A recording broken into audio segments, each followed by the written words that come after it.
We start on the national stage this afternoon. Luigi Mangione, the man charged in the shooting death of United Healthcare CEO Brian Thompson, pleaded guilty to federal stalking charges today. NBC's Sam Brock was outside the courthouse and has the details for us.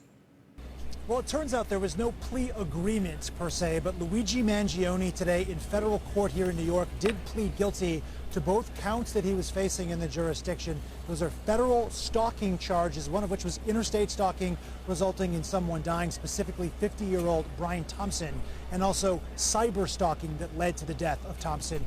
Now, the way that this is structured, according to the judge, is that the U.S. prosecutors come forward with their suggested sentencing guidelines. In this case, 290 months to 365 months, or basically 25 to 30 years. However, those charges do come with a maximum of life behind bars. The judge said that's in her discretion. Nothing is binding, but we did hear for the first time Luigi Mangione in his own words, acknowledging what he did and describing really in detail how he printed a 3D gun ahead of time, posed as an investor, reached out to United Healthcare, found out that this investor conference was going on, posed as someone representing a multi-billion-dollar company, and got the information to then find Brian Thompson, stalk him over a course of weeks, and then ultimately locate him on the streets of Midtown Manhattan and kill Thompson. It was chilling to hear it in real time. He said it with a very narrow tone in his voice, very little emotion that was displayed, basically a just the facts type of situation, while the entire time Brian Thompson's family was sitting in the front row or just behind the front row of one of the gallery boxes,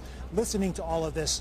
His ex-wife crying and using a tissue to dab her tears as Brian Thompson's mother consoled her and put her arm around her shoulder. An emotional day in court. The sentencing for Mangione will now be December 18th, while his state charge of murder and weapons charges is supposed to proceed in state court September the 8th.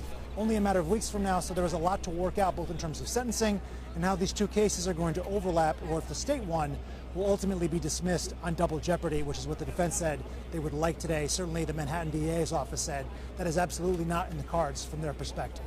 In Lower Manhattan, Sam Brock, NBC News.